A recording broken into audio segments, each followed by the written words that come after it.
Hey, what's going on, everybody? Welcome to Poetically Christian Gamer, and welcome to another edition of Should Christians Play? The series where we go between the ratings of the ESRB to answer the questions, should a Christian play? And is this game accessible for me? Hi guys, my name is Derek. I'm a legally blind gamer and preacher.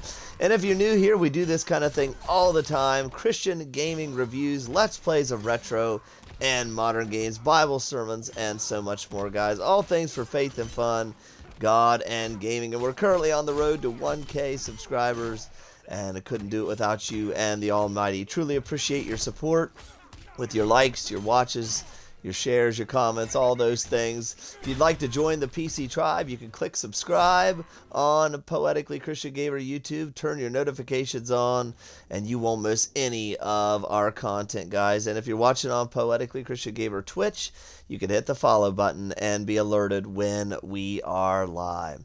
All right, today we're going to be reviewing Injustice Ultimate Edition. Yes, I a while ago reviewed Injustice 2. If you missed that, go check out our playlist on YouTube. Should Christians Play? We've reviewed all kinds of games, and I reviewed the second Injustice game along with Mortal Kombat, Tekken, Street Fighters, you name it, along with a lot of other games as well, not just fighting games. Go check them out. We review these games on two fronts. First, is the game physically accessible for someone low vision or blind, the deaf and hard of hearing, and the motor disabled? And then, of course, we review these games morally. Are the games morally accessible for a Christian to be able to play? And today we're going to look at Injustice. And let's jump right in with the physical accessibility side of things, guys. And we'll jump right in with the low vision and blind, because that's the spectrum I come at things from. All right, so Injustice was released in 2013, and the Ultimate Edition came out a little bit later. And it's pretty much the usual suspects, what you would expect for a game from that time period. You know, accessibility wasn't on people's radar really yet, and it shows. We do have nice menus in this game. When you're navigating through the menus and things like that. So that's cool. They're nice and big. You got light writing, dark backgrounds, and a little bit of a highlight underneath what you're on. So that was pretty cool as far as helping someone that's low vision. Got nice contrast on the game. But as far as the completely blind, we have no menu narration or in-game narration, which is to be expected from a game from 2013. You know, this being a fighting game, it lends itself to being something that's a little easier for people to play, being legally blind or completely blind, as, you know, fighting games, you only have to worry about two characters on one plane. You can usually punch the sound effects up, which you can on this, through sound bars, up and down, the ambiance, the music, the voice, the dialogue. You know, all those things, sound effects, to be able to hear things better and react accordingly. Another cool feature on this game is they have environmental things that you can interact with and knock your opponents to different parts of the arena.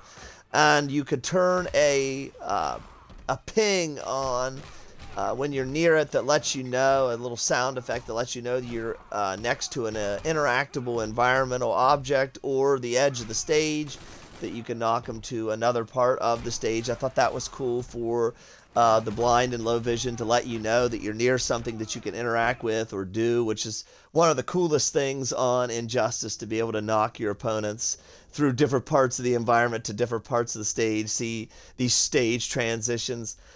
Usually something will attack them. Maybe they get hit by a car, or a giant fish will get them in Atlantis, or, you know, things like that. And it's one of the coolest things that you could do, and be able to hear it. And if you have some kind of vision, be able to see it. It's nice that they have that there. They also have a chime, or a sound effect chime, when your life bar is getting low or you filled your super meter. Which is also a cool feature to let you know that you can pull off your super attack, or that your life bar is getting to a critical level, or their life bar is getting to a critical level. Really, really awesome. So they did take into account the low vision and the blind in this game, which is really awesome from that time, because you didn't see that in games very much then. So the fact that they have these kind of things in this game is really pretty cool. That along, like I said, with the good contrasted menus, the large text on the menus, um, things like that, being able to punch up and down those sound bars, that is a pretty awesome game. I'd have to give this way above standards for that time. So I'm going to give, for the low vision and blind, a B. This is a very approachable, playable game. It also announces out the character roster. So when you're on the character select screen, when you pick somebody, it announces their name, so you know who you're picking. And things like that. So that's also always helpful in games like this. So yeah, I think B is a pretty solid grade for this game, for a 2013 game. It is playable through backwards compatibility on your Xbox Series consoles. Really awesome. So yeah, I would say B for that. For the deaf and hard of hearing, we have the basics, guys. It is, again, what you expect from that time period. You do have subtitles, but that's about it. You don't have the ability to adjust it very much. No opacity, no size of the text, no speaker names, none of those kind of things. Basically, it's subtitles on or off, but we do have the story mode. When you play, the story mode is also subtitled out, so that's nice. It's there. It helps it to be playable, but nothing more than what you would expect. Solid C. And for the motor disabled, we don't have complete button remapping, but we do have limited button remapping on this game. So it is playable, but it's not as nice as what you would get in later games. We don't have some of those modern conveniences that you would get in later games. We don't have the one-button supers or special moves, things like that, to make the game playable, something like you would have in Street Fighter 6 or Tekken 8. Nothing like that. But hopefully there will be something there in these kind of moderate adjustments that you can make, that maybe you could make it more playable. Again, for the time, to be expected, C for the motor disabled as well. All right, guys, what about the moral Christian accessibility side of things? So this game got an ESRB rating of T for teen for violence and disturbing images, things like that, which, you know, pretty expected.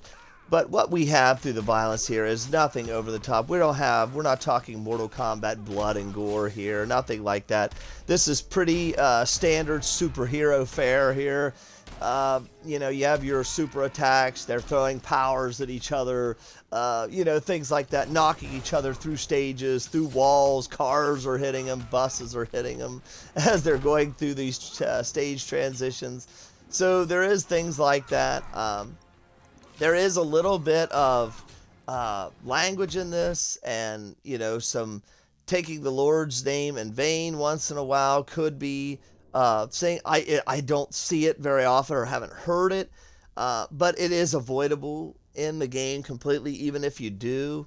I can't guarantee that there wouldn't be taking the Lord's name in vain in any of this. It's very limited if it is, but there are some people that kind of refer to themselves as gods and things like that sometimes. But you can blank this. Remember, I talked about those dialogue boxes for the low vision and the blind, being able to turn things up and down. Well, one of those dialogue, or those boxes, those sound bars, is called dialogue, and you can turn it down to 0, and you can completely blank out the interactions and the little things that they say to each other, so, and still make it a playable game. You're not missing much of anything. So that could completely be avoided, and so that's an awesome feature in this game.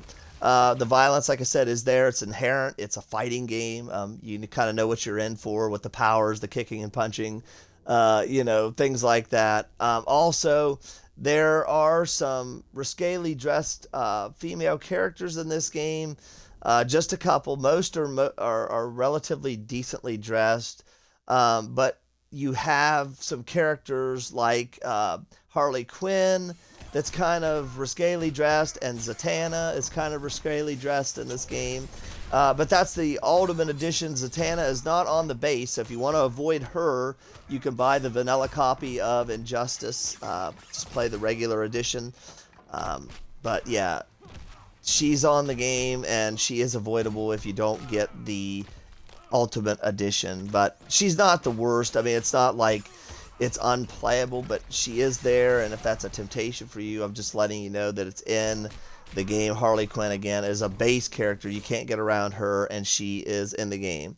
But since the roster is so large, when you play through a battle or a tower, kind of an arcade tower, you very rarely fight against Harley Quinn. I mean, it's kind of a once-in-a-while thing. You can play a versus mode to control who you play as, who you play against all the time, if you want to avoid that completely. So again, that is an avoidable thing in the game, but it is there. So it drags the Christian moral approachability rating down some in this game. Is avoidable, but it's there, so you have to take it into account. Just like the language, but the language can be completely blanked out in all modes, so that is truly avoidable and removable from the game. The violence is not, things like that, and of course the language. There's not much language in this game. There's very light language here and there, little profanities. No F-bombs, nothing like that, nothing major, little light stuff in the game. So again, can be blanked out through the dialogue. Story mode wise, you don't have to play it if you don't want to. It's there. In the story mode, we have some disturbing things. Spoiler alert, in the very beginning of the game, the Joker tricks Superman into killing Lois, and she was carrying their child, which is a very disturbing thing. It's there, it's part of the story, and it gives Superman his motivation for wanting to kind of become like a dictator type thing over things. So that's how we lead into the story mode. It's there, doesn't have to be played, but it is part of the game, and there's no way of stripping it out. So it brings down the rating as well. So with what we have, you have male-wise, you have a few males that are maybe risquely dressed as well, as far as from the female point of view. They're wearing their tight outfits and things like that, and they're showing some skin on certain outfits and things like that. So again, if that's a temptation for you, it's there from the female side as well. So what we have here is we have a game where things are avoidable and you can wrap around them, but for the most part, they're part of the game. So if it's there and it bothers you, I'm just letting you know that it's there, in the game. So, we have the violence. It's inherent. It's a fighting game. You can't get around it. You have the language that is blankable through the dialogue bar, so that is completely avoidable. You have the risquely dressed male and female characters, which is somewhat avoidable if you only play the versus mode and always control who you play against. But if you're playing something like the story mode or the arcade ladder, you're going to occasionally see those people, and in the story mode, you will see those people. Story mode is there, has some disturbing things about it. We're not talking Mortal Kombat fatalities or anything like that, but we do have some questionable and troubling storyline beats, like I talked about the Superman and Lois beat. So if that's there and bothers you, you don't have to play it, but it is part of the game. So I think we have things that's there. We have wraparounds. We have avoidability things, but they're still present in the game. So I think C is a good grade for Injustice Ultimate Edition. The vanilla copy helps you avoid a few things, such as Scorpion being added to the game, Zatanna being added to the game. So if you have trouble with those kind of characters, just play the vanilla copy and you can avoid those characters. The additional ones were Martian Manhunter and Batgirl for the good guys side, and you have Lobo and you have General Zod being added on the villain side additionally. Lobo is kind of an interesting character. When he wins a match, they censor it, but he is kind of giving maybe the middle finger to the characters. It's kind of hard to tell, but you kind of get the impression that maybe that's what he's doing when a match is over if you play as him. Again, this is only on the Ultimate Edition, but they censor it. It's all, you can't see anything. They put up a thing in front of it. But if that innuendo is there and it bothers you, then it's there as well.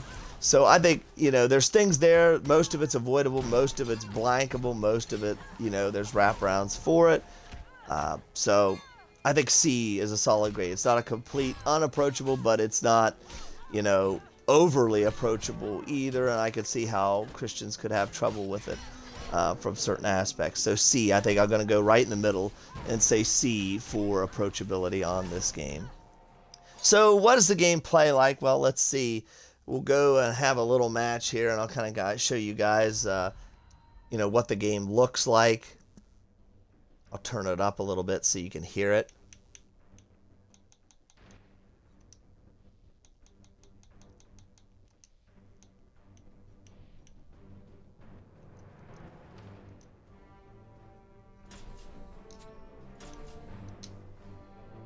All right, guys.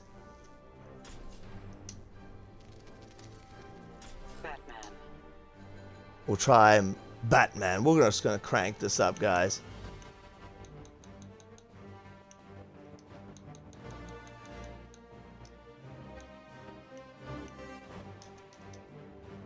All right.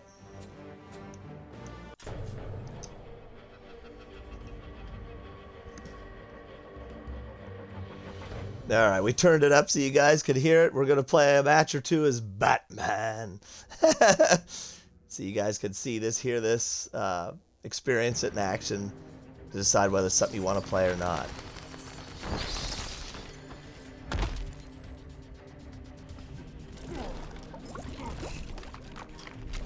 Here's Solomon Grundy,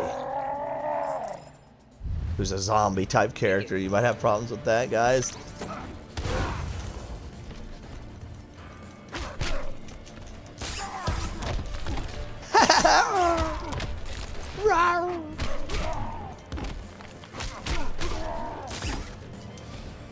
Oh, I guess. Get down. Get down here. Always like that combo. Get down. Oh. Oh, oh. Try again. Try again. Rawr. Get down.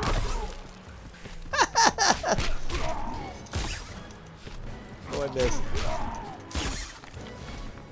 I keep missing. I'm not fast enough. Get down. There we go. Oh, no. There we go. Stay down. Stay down. And then he's looking over Gotham.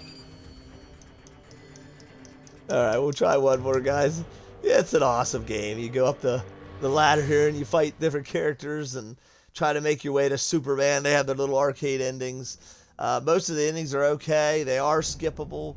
That's another thing that's avoidable. You don't have to watch them. Ooh, fighting Wonder Woman, guys. You're a Wonder Woman.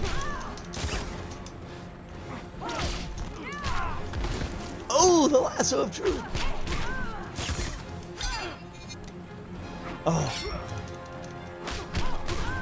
Get down. Get down here. Oh, she hit with the shield in the face.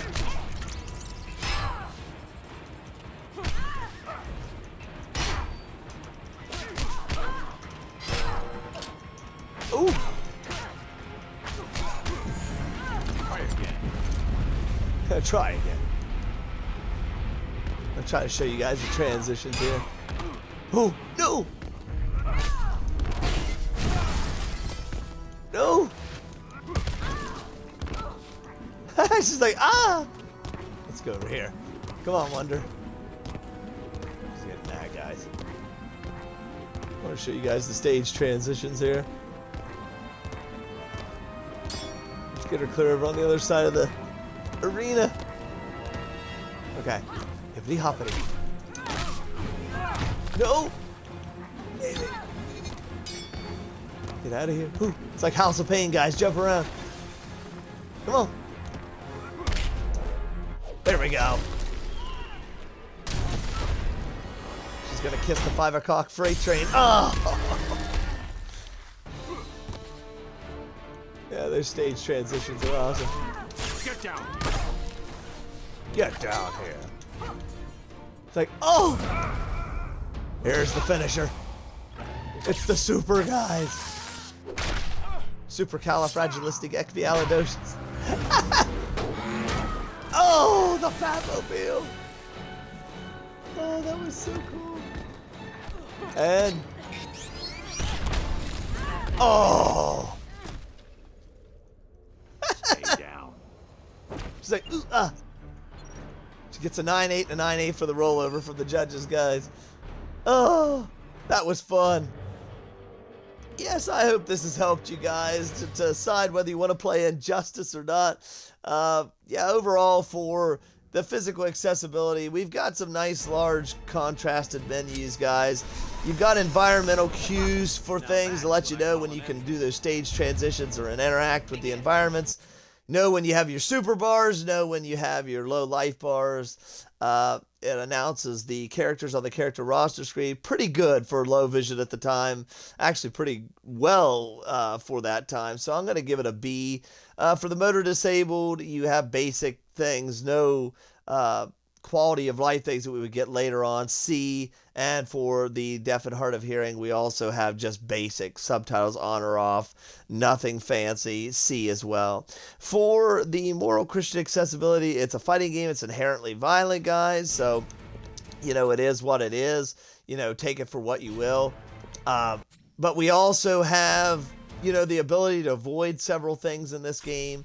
You got the ability to avoid the dialogue by, you know, basically turning it to 0 and don't have to worry about any of the interactions that they have with each other. The endings are skippable.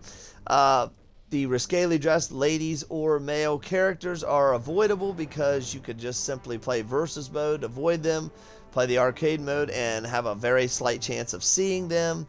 And you can avoid playing the story mode entirely. But some of those things are there, they're present, they're in the game, such as the story mode. It's not, you can't take it out of the game, you just don't have to play it, you know, and certain things like that. The violence is going to be there as it's a fighting game. So yeah, I can't see myself giving it, you know, real high marks, but it's not unapproachable. We have options presented to make this a very approachable game for Christians. So C, split the difference, guys. I hope this has helped you. If it has, go ahead and subscribe to the YouTube channel on Poetically Christian Gamer, guys. Turn your notifications on, and that'll alert you the next time we make our videos, our Let's Plays, our Christian reviews, Bible sermons, and so much more, guys. And, of course, liking, sharing, commenting helps me further the kingdom, guys. This is a channel that it's not about personal gain. It's for the cause of Christ and trying to grow and get God's word out there, godly content out there, and make people aware of things, guys. And I can't do it without you and the Almighty. We're on the road to 1K subscribers, guys, and we're currently approaching 800. So it's been a real fun journey, and I always am honored to have you with me. And if you're watching on Poetically Christian Gamer Twitch, hit the follow, and you can join us when we're live. This has been another edition of Should Christians Play, the series where we go between the ratings of the ESRB to answer the question, should a Christian play, and is this game accessible for me? I love you guys, God loves you, and until the next one, blessed wishes.